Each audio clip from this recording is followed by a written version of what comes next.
মই অসম চৰকাৰৰ স্বাস্থ্য বিভাগ আৰু স্বাস্থ্য মন্ত্ৰী অশোক সিংঘাল ডাঙৰীয়াক অভিনন্দন জনাইছোঁ যে ৰাজ্যখনত 400 চিকিৎসক একেলগে নিযুক্তি দিব পৰাটো এটা ডাঙৰ সফলতা। 400 চিকিৎসক 400 হস্পিটেলত যাব, বহু লোকৰ জীৱন ৰক্ষা কৰিব, দুখীয়া আৰ্তজনক সহায় কৰিব। আজি এটা অত্যন্ত আনন্দৰ দিন। মই সকলোকে এই দিনটোৰ বাবে ধন্যবাদ জনাইছোঁ। Today we have appointed 400 doctors at a go.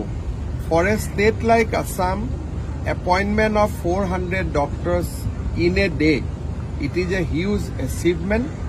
This has become possible because of our rapid expansion in medical education sector. We are drawing lot of doctors instead of private sector. They are joining in government. These are very healthy sign. I'd like to congratulate all the doctors for exercising option of joining in the government. অসমত আজিৰ দিনত 25খন medical college হয় সম্পূৰ্ণ হৈছে, নহলে নিৰ্মাণ চলি আছে।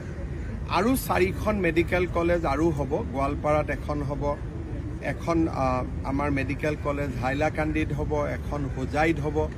গতিকে বাই 2030 অসমত মেডিকেল কলেজ প্ৰায় 29-30খন হ'ব।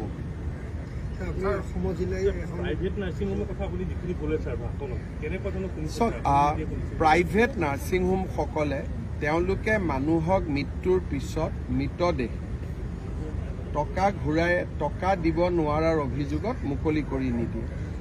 দ্বিতীয়তে তেওঁলোকে বহুত পেচেণ্টক টকাটো দিব নোৱাৰাৰ কাৰণে অতিৰিক্ত দিন নাৰ্ছিং হোমত থাকিবলৈ বাধ্য কৰায়। মই স্বাস্থ্য মন্ত্ৰী ডাঙৰীয়াক কৈছোঁ যে এটা কল চেণ্টাৰ নম্বৰ এটা দিব লাগে, 102 হওক 103 হওক। যি পেচেণ্টে এনেকুৱা অসুবিধা পায় তেওঁলোকে যাতে লগে লগে সেই কল চেণ্টাৰটোত ফোন কৰি দিয়ে আৰু আৰক্ষীয়ে গৈ পেচেণ্টজনক হস্পিটেলৰ পৰা লৈ আহিব পাৰে। কাৰণ ভাৰতৰ সংবিধান আৰু আইনে কোনো ব্যক্তিৰ মৃতদেহ ধৰি ৰখা বা কোনো পেচেণ্টক টকা দিব নোৱাৰাৰ কাৰণে ধৰি ৰখাৰ অনুমতি নিদিয়ে। কোনোবাই যদি আপোনাক পইচা দিয়া নাই, আপুনি চুক্তি কৰিব, আদালতত যাব, তেওঁৰ ঘৰ ক্ৰোক কৰিব, তেওঁৰ গাড়ী ক্ৰোক কৰিব, বেলেগ কথা। কিন্তু মানুহজনক ধৰি ৰখাৰ নিয়মটো নাই।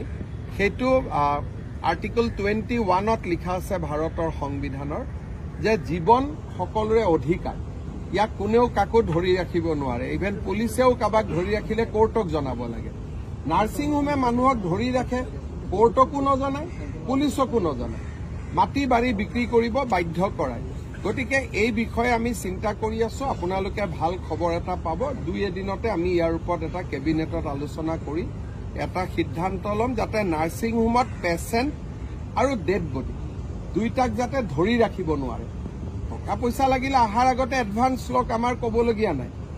আৰু মইতো এই ক্ষেত্ৰত আমি কঠোৰ সিদ্ধান্ত আমি ল'ব গৈ আছো। আমি সা সুবিধা সমান কৰিব লাগে, তাৰ কাৰণে আমি কেইটামান চিন্তা কৰি আছো। ডক্টৰসকলক একোখন গাড়ী দিয়া, ডক্টৰসকলক বিভিন্ন ধৰণৰ স্পেচিয়েল ইনক্ৰিমেণ্ট দিয়া, তাৰ ওপৰত আমি ইতিমধ্যে কাম কৰি আছো। আৰু সেইবিলাক কথা ডক্টৰসকলে জানে, আৰু জানে কাৰণে ডক্টৰসকলে আমাৰ তাত জইন কৰিছে। যেনেকৈ এতিয়া আমি যোনে মেডিকেল কলেজত যোগদান কৰিব তেওঁলোকক আমি ফৰেনৰ ট্ৰেইনিং 2 বছৰৰ মূৰত, এবছৰৰ মূৰত নেশ্যনেল ছেমিনাৰ, 2 বছৰৰ মূৰত ফৰেন ছেমিনাৰ জইন কৰাৰ লগে লগে এখন গাড়ী, আমি বহুতবিলাক সুবিধা দিছোঁ কাৰণে আজিকালি মেডিকেল কলেজত ডক্টৰসকল আহে।